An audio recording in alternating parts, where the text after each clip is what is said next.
berbagi tidak mungkin tak berarti. Walau sedikit pun takkan menyakiti. Sesederhana senyum pun dapat mengobati hati yang letih. Banyak di luar sana orang-orang yang membutuhkan rangkulan tangan kita, berjalan bersama kita, tersenyum bersama kita.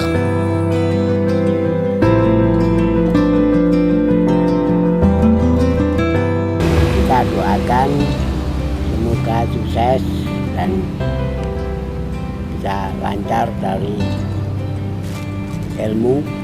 Semoga Tuhan beri rezeki yang banyak. Saya doakan semuanya diberi kesehatan, panjang umur, selamat dunia akhirat. Mari kita sisihkan beberapa kenangan manis pada mereka yang juga masih saudara kita yang nantinya akan membawa kita naik ke surga.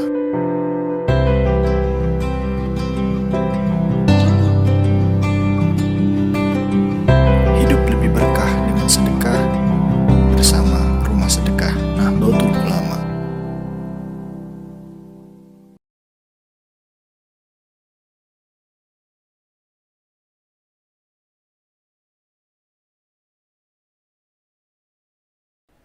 Assalamualaikum warahmatullahi wabarakatuh. Bismillahirrahmanirrahim. Alhamdulillahi rabbil alamin. Wa afdhalus salati wa atammu taslim ala sayyidina Muhammadin fakhril anbiya'i wal mursalin wa ala alihi wa sahbihi ajma'in. Allahumma alimna ma yanfa'una wa anfa'na bima 'allamtana wa zidna ilman wa amalan salihan maqbulan wa alhiqna bi'ibadika salihin. Amin ya rabbal alamin. Ila hadratin nabiyil mustafa Muhammadin sallallahu alaihi wasallam. Al-Fatihah. A'udzubillahi minasyaitonirrajim. Bismillahirrahmanirrahim. Alhamdulillahi rabbil alamin arrahmanir rahim maliki yaumiddin. Iyyaka na'budu wa iyyaka nasta'in. Ihdinas siratal mustaqim, siratal ladzina an'amta 'alaihim ghairil maghdubi 'alaihim waladdallin. Amin. Bismillahirrahmanirrahim. Teman-teman dari Rumah Sedekah NU yang saya banggakan, teman-teman dari Pondok Pesantren Mambaul Ulum Kabupaten Malang yang saya cintai, dan pemirsa channel Rumah Sedekah Nahdlatul Ulama yang senantiasa berbahagia dan mudah-mudahan senantiasa dianugerahi limpahan rahmat dan hidayah dari Allah Subhanahu wa taala. Amin ya rabbal alamin. Pada kesempatan kali ini kita masih bersama kitab Nurul Dzalam Syarhun ala Manzumati Aqidatil Awam, sampai pada bab putra-putrinya Rasulullah Shallallahu Alaihi Wasallam. Yang perlu diingat dari tarbiyah atau pendidikannya Rasulullah Shallallahu Alaihi Wasallam terhadap putra-putrinya adalah betapa Rasulullah ini sangat mengedepankan tazkiyatun nafas, tahdzibun nufus, tarbiyatul akhlak, senantiasa mendidik jiwa dan raga, mendidik akhlak, mendidik budi pekerti putra-putrinya. Di mana di dalam Al-Quran telah dijelaskan, qad aflaha man zakkaha wa qad khaba man dassaha.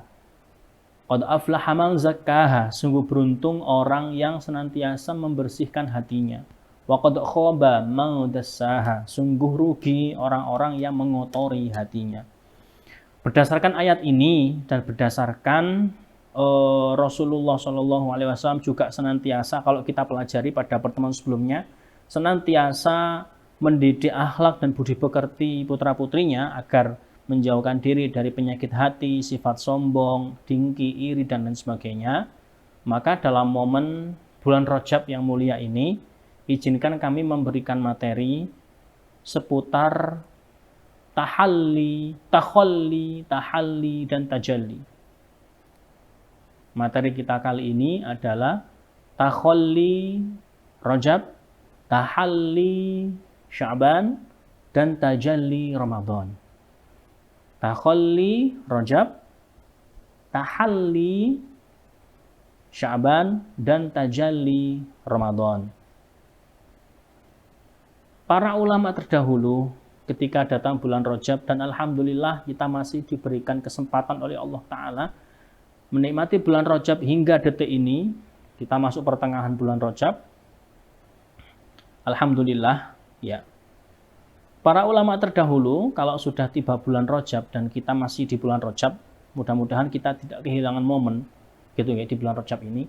Mereka senantiasa menganjurkan para masyarakat gitu ya, para masyarakat dengan menjalani 3 konsep ini, yaitu takhalli Rajab, tahalli Sya'ban, dan tajalli Ramadan. Yang pertama takhalli Rajab. Takhalli itu mempunyai arti mengkosongkan diri dari berbagai macam sifat-sifat yang buruk. Itu makna takhalli. Artinya apa? Di bulan Rajab ini kita dianjurkan untuk senantiasa membersihkan, mengkosongkan diri dari berbagai macam penyakit-penyakit hati, mulai dari dengki, iri, hasud, benci, sombong, dan lain sebagainya.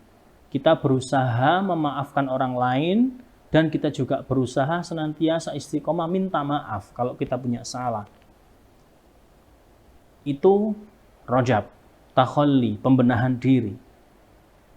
Kemudian ketika sudah masuk Sya'ban, maka yang perlu kita lakukan adalah melakukan konsep tahalli. Tahalli mempunyai arti menghiasi. Setelah diri ini kosong, maka pada bulan Sya'ban sudah waktunya kita menghiasi diri dengan berbagai macam ibadah-ibadah yang baik. Terutama Sya'ban itu dianjurkan memperbanyak membaca sholawat. Karena Rasulullah mengatakan wa Sya'banu syahri. Sya'ban adalah bulanku. Maka di bulan Sya'ban kita senantiasa menghiasi diri untuk mempersiapkan diri menghadapi Ramadan. Pada bulan Sya'ban kita memperbanyak ibadah, entah ibadah yang sifatnya bisa dinikmati diri sendiri seperti sholat, zakat, sholat sedekah, atau mungkin iktikaf dan lain sebagainya. Kita juga perlu memperbanyak ibadah yang berupa muta'addi, yang bersifat muta'addi, yaitu berdampak terhadap orang lain, seperti sedekah, seperti menyantuni anak yatim, dan lain sebagainya. Di mana ibadah ini luar biasa keutamaannya, karena dapat dinikmati orang lain, bukan hanya kita yang menikmatinya. Seperti itu. Ketika di bulan Rajab, kita sudah mengupayakan untuk mengkosongkan diri dari berbagai macam sifat-sifat yang buruk. Di bulan Sya'ban kita mengupayakan diri untuk menghiasi jiwa dan raga agar memiliki sifat-sifat yang baik, memiliki aktivitas-aktivitas yang baik. Maka di bulan Ramadan kita akan bertajalli. Tajalli ini mempunyai arti penghayatan terhadap limpahan rahmat dan inayah dari Allah Subhanahu wa ta'ala. Artinya apa? Bulan Rajab ini adalah bulan Ramadan ini, bulan Ramadan ini adalah bulan memanen. Di mana pada bulan Rajab kita telah mengkosongkan diri dari berbagai macam sifat-sifat yang buruk. Sya'ban kita menghiasi diri dengan bertahalli, dengan senantiasa mengupayakan sifat-sifat yang baik. Dan di bulan Ramadan, bulan memanen, sehingga kita bisa istiqomah, bertajalli, menghayati, menikmati anugerah dari Allah, yaitu bulan Ramadan, dengan menyibukkan diri membaca Al-Quran, membaca sholawat, dan ibadah-ibadah lain, sholat tarawih dan sejenisnya. Sehingga ketika kita lewat bulan Ramadan, maka diri kita sudah bersih, diri kita sudah jauh dari berbagai macam sifat-sifat yang buruk. Kita analogikan dengan ketika kita ingin menikmati indahnya kolam. Tentu kolam itu sebelum digunakan harus dibersihkan terlebih dahulu. Setelah dibersihkan, kemudian diberi air, lalu dihiasi dengan berbagai macam pernak-pernik. Lalu dihiasi pula dengan diisi ikan koi misalnya. Kemudian langkah yang berikutnya yaitu kita tinggal menikmati segarnya kolam tersebut. Begitu juga dengan hati kita. Maka di bulan Rajab kita kosongkan diri, kita bersihkan berbagai macam sifat-sifat yang buruk. Di bulan Sya'ban kita menghiasi diri dengan berbagai macam sifat-sifat yang baik.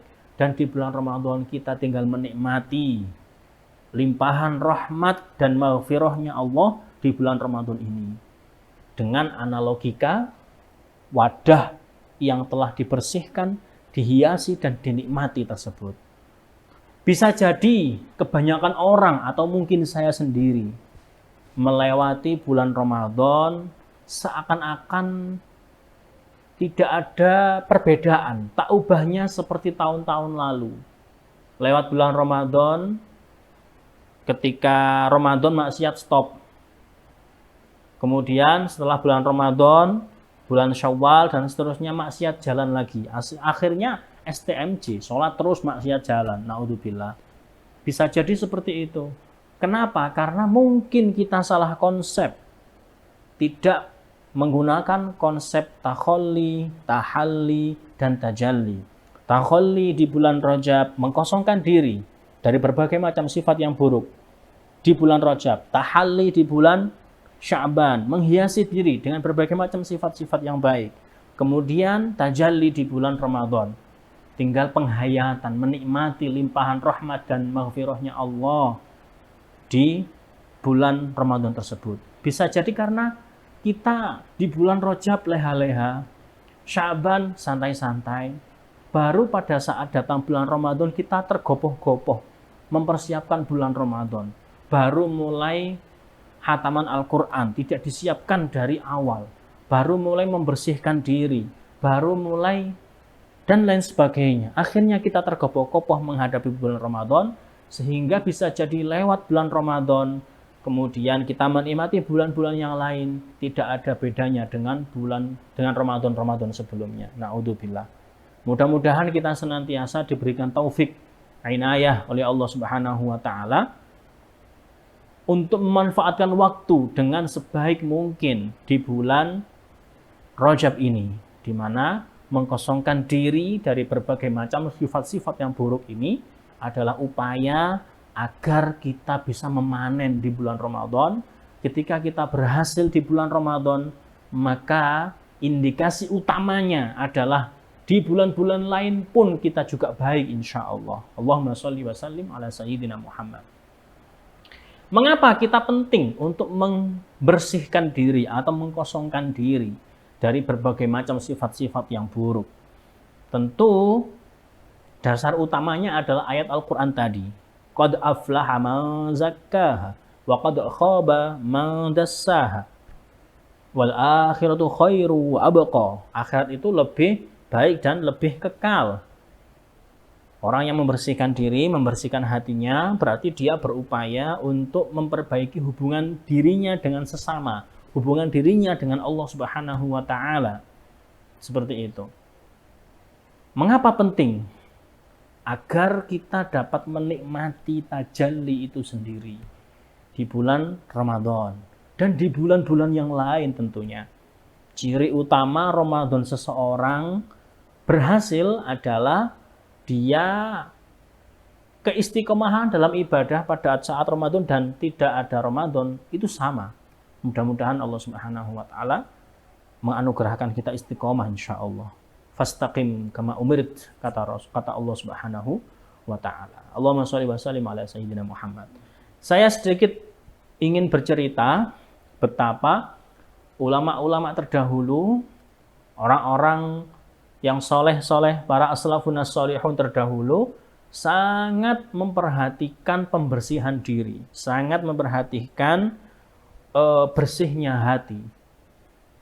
Sebutlah salah seorang ulama kita yang bernama Imam Al-Junaid Al-Baghdadi, Sayyidut Ta'ifah As-Sufiyah, pemuka kaum sufi. Pada saat beliau hidup, diceritakan di dalam sebagian biografinya, ada iblis yang berteriak karena telah gagal menjerumuskan Junaid al-Baghdadi ke dalam lubang kenistaan. Dia gagal menjerumuskan Junaid al-Baghdadi agar dia melakukan perbuatan maksiat. Lalu Panglima Iblis pun mengatakan, siapa di antara kalian yang dapat menggoda Junaid al-Baghdadi agar dia mau mengotori hatinya, mau berbuat maksiat? Siapa di antara kalian? Iblis pun mengatakan seperti itu. Panglimanya. Akhirnya salah satu senior iblis yang di kerajaan iblis tersebut angkat tangan. Jika aku mau menggoda Junaid al-Baghdadi, apakah engkau akan membebaskanku dari berbagai macam tugas-tugas kerajaan? Panglima pun mengatakan, ya, aku akan membebaskanmu. Iblis itu pun turun ke dunia, kemudian menjelma menjadi seorang manusia laki-laki yang masih usia remaja dan mendaftar ingin ikut di majelisnya Junaid al-Baghdadi. Dia pun masuk di majelis Junaid al-Baghdadi. Awal Junaid al-Baghdadi memandang remaja jelmaan iblis tersebut, langsung Junaid mengetahui bahwasannya atas izin Allah Ta'ala ini adalah jelmaan dari iblis. Namun karena kebersihan hati beliau, beliau tidak lantas membuka di halayak umum. Kamu iblis, keluar, tidak. Tapi dibiarkan begitu saja. Waktu pun berlalu.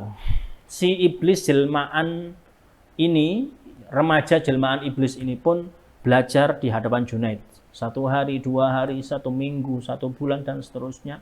Seiring dengan berjalannya waktu, ternyata remaja jelmaan iblis ini pun menguasai berbagai macam hal, materi yang diajarkan oleh Junaid al-Baghdadi dan beberapa guru-guru yang khidmah di majelisnya Junaid al-Baghdadi. Luar biasa pintarnya, sehingga teman-teman sebayanya pun mengakui kejeniusan remaja tersebut. Pada akhirnya, kepala pondok di majelisnya Junaid al-Baghdadi ini mengusulkan si remaja ini agar menjadi pelayan pribadi Junaid al-Baghdadi. Kamu menjadi pelayan pribadi Junaid al-Baghdadi aja, karena pasti beliau senang kalau dilayani oleh santri yang jenius, santri yang pintar, santri yang sangat paham kemauan guru. Seperti itu. Dia pun iblis mengiyakan, karena tujuan utama dia adalah agar bisa mendekat Junaid al-Baghdadi sehingga menggelincirkan dia berbuat maksiat. Seperti itu. Junaid pun membiarkan hal tersebut, dan si remaja jelmaan iblis itu pun menjadi pelayan pribadinya. Dia mencucikan bajunya, dia melayani Junaid ketika berangkat ke surau, dia yang membawakan lampu. Ketika hendak makan, si murid tersebut yang menyiapkan. Namun anehnya, setiap kali si remaja tersebut hendak berinteraksi, komunikasi, ngobrol dengan Junaid, dia seakan-akan terhalang sesuatu. Tidak bisa mendekat. Seperti itu. Ngomong itu susah. Gitu, okay? Ngomong itu susah. Seperti itu. Hingga pada akhirnya, satu ketika, si murid jelmaan iblis tersebut dengan Junaid pergi ke surau. Murid yang membawakan oplek itu lampu, ya, untuk menerangi jalan. Kemudian di tengah perjalanan menuju surau, Junaid pun bertemu dengan salah satu teman lamanya, yang mana temannya ini juga sama, kekasih Allah, waliullah, orang yang ahli ibadah, ahli ilmu. Betapa kagetnya temannya Junaid ini, sama-sama alimnya dengan Junaid, ketika melihat remaja tersebut. Ada yang janggal di santri pelayan Junaid ini. Ternyata dia adalah iblis, punya ekor. Dia punya ainul basirah, atas izin Allah Ta'ala dapat melihat wujud dari remaja jelmaan tersebut. Kemudian Junaid pun dibisiki oleh tamunya tersebut. Wahai Junaid, apakah kamu tidak janggal? Santrimu ini adalah jelmaan iblis. Junaid pun mengatakan, sedari awal dia datang ke sini, saya sudah tahu bahwasannya dia ini adalah iblis. Namun aku biarkan dia di sini agar dia repot sendiri, capek sendiri, sibuk sendiri di sini, bahkan malah melayani aku. Seperti itu. Iblis pun mendengar hal ini, kemudian dia sangat marah. Sontak langsung memecahkan lampu yang ada di tangannya. Masya Allah, kamu Junaid dari awal sudah tahu kalau aku ini adalah iblis. Masya Allah, betapa hebatnya dirimu. Betapa aku ini sangat lemah. Aku ini sudah berhasil menjerumuskan banyak ulama, banyak orang-orang soleh. Tapi ketika aku berhadapan denganmu, aku ini tidak ada apa-apanya. Betapa hebatnya dirimu, wahai Junaid al-Baghdadi. Lihatlah, wahai para santri, inilah guru kalian, Junaid, yang sangat luar biasa. Aku pun iblis tidak bisa mendekati dia. Di mana iblis, aku ini iblis, bisa menggoda Adam. Tapi aku menggoda Junaid al-Baghdadi nggak bisa, seperti itu. Junaid pun langsung marah. Diam kamu, wahai iblis. Diam kamu, wahai iblis. Sungguh tipu daya muslihatmu sangat keji. Aku ini bukan siapa-siapa. Aku ini hanyalah hamba Allah. Kesalahanku, aibku ditutupi oleh Allah. Dan tanpa adanya fadl minallah, keutamaan dari Allah, kalau aku tidak dianugerahkan iman dan Islam, ilmu, maka aku tidak ada apa-apanya. Yang hebat adalah Allah Ta'ala, bukan aku. Kemudian yang kedua kalinya, iblis berusaha untuk menggoda kembali. Lihatlah. Bahkan sampai sekarang pun dengan sentuhan hati saya nggak bisa menggoda dia. Kemudian Junaid al-Baghdadi kembali marah. Beliau tidak lantas dipuji terbang atau semuanya, aku hebat, aku adalah aku. Beliau marah, tidak, yang hebat adalah Allah Subhanahu wa Ta'ala. Iblis pun langsung menghilang seketika. Hadirin teman-teman dari Rumah Sedekah NU, Ponpes Mambaul Ulum, dan pemirsa channel Rumah Sedekah NU yang berbahagia. Betapa Junaid al-Baghdadi sangat menjaga hatinya. Jangan sampai di hatinya muncul diriku ini hebat. Aku, dan aku. Yang berhak sombong, yang berhak merasa hebat, yang berhak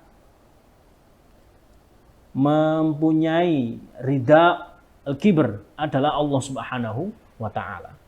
Semuanya adalah Allah Ta'ala. Manusia tidak mempunyai apa-apa. Maka jangan sampai ketika ada pujian sedikit yang disampaikan oleh teman kita atau kolega atau siapa, kemudian di hati kita merasa aku lebih utama dari kalian, aku lebih aku dan aku. Karena ini adalah sifat iblis. Ketika iblis diminta sujud hormat kepada Adam, iblis mengatakan, ana khairum minhu, khalaqtahu min nar wa khalaqtahu min tin. Iblis itu ahli tauhid ya. Namun karena kesombongannya dia dilaknat oleh Allah Subhanahu wa Ta'ala. Diminta untuk sujud hormat kepada Nabi Adam, dia nggak mau. Namun dia bantah, langsung ngomong, ana khairun minhu, saya lebih baik dari Pak Adam. Khalaqtani min nar, Allah, engkau menciptakan aku dari api.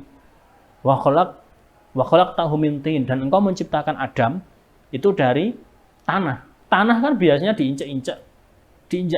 Aku kan api, lebih mulia. Kan gitu. Maka makhluk pertama kali yang mengkiaskan, menganalogikakan perintah Allah dengan akal itu adalah iblis. Di mana semestinya iblis itu kalau diperintah oleh yang menciptakan, mestinya nggak usah analogika lagi. Diperintah gitu ya gitu kan ngono. Kok malah bantah, kok malah menganalogikakan perintah itu dengan baiknya dirinya atau baik mana antara dirinya dan Adam. Diperintah ya diem, langsung taat, sam'an wa ta'ah kan gitu. Karena dia merasa sombong, merasa lebih baik dari Adam, sehingga dilaknat oleh Allah Subhanahu wa Ta'ala. Betapa Junaid al-Baghdadi berusaha untuk membersihkan dirinya, mengkosongkan hatinya dari berbagai macam sifat-sifat yang buruk, terutama rasa sombong atau rasa lebih baik daripada orang lain tersebut. Maka di momen bulan Rajab yang mulia ini, mudah-mudahan Allah Subhanahu wa Ta'ala menganugerahkan kita istiqomah, kemampuan untuk senantiasa berusaha menjauhkan diri, mengkosongkan diri dari berbagai macam sifat-sifat yang buruk. Sehingga di bulan Rajab ini kita sibukkan diri dengan membersihkan hati, mengkosongkan diri dari berbagai macam sifat-sifat yang tercela, sifat-sifat yang buruk. Kemudian di bulan Sya'ban kita bertahalli, menghiasi diri dengan berbagai macam sifat-sifat yang baik.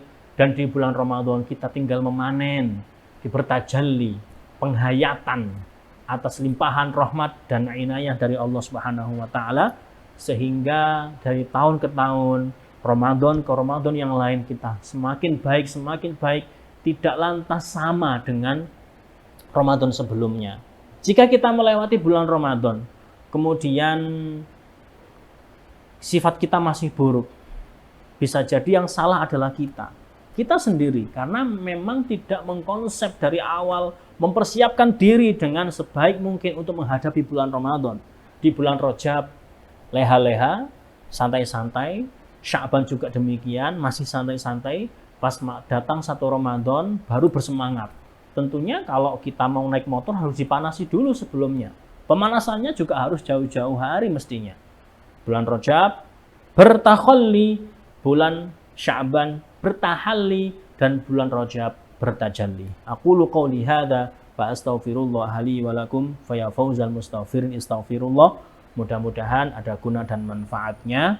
Kurang lebihnya mohon maaf. Billahi taufik wal hidayah waridha wal inayah. Insyaallah di kesempatan berikutnya kita akan melanjutkan kajian Nurul Dzolam ini, di mana kali ini adalah edisi khusus karena kita masih di bulan Rajab. Mudah-mudahan kita dipermudah untuk mengkosongkan, mudah-mudahan kita dipermudah untuk bertakhalli di bulan Rajab ini, bertahalli di bulan Sya'ban, dan bertajalli di bulan Ramadan. Mudah-mudahan kita dipanjangkan usia kita hingga menikmati bulan Ramadan tahun ini dan tahun-tahun berikutnya insyaallah. Wassalamualaikum warahmatullahi wabarakatuh.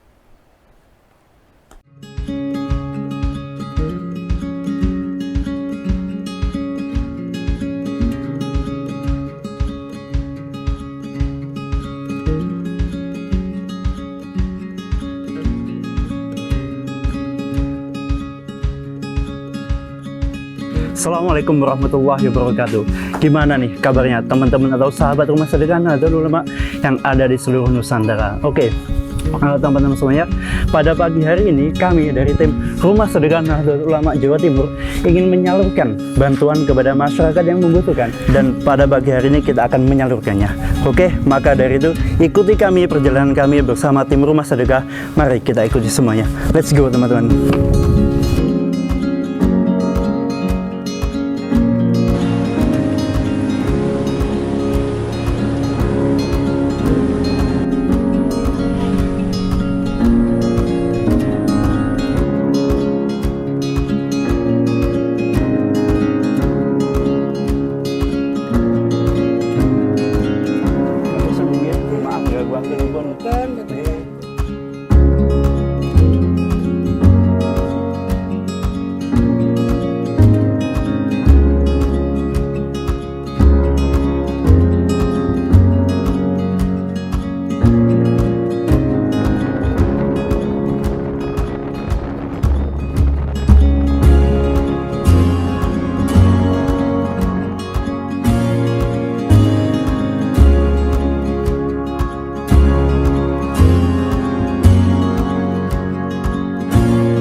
Yesus disehat. Amin. Amin. Amin.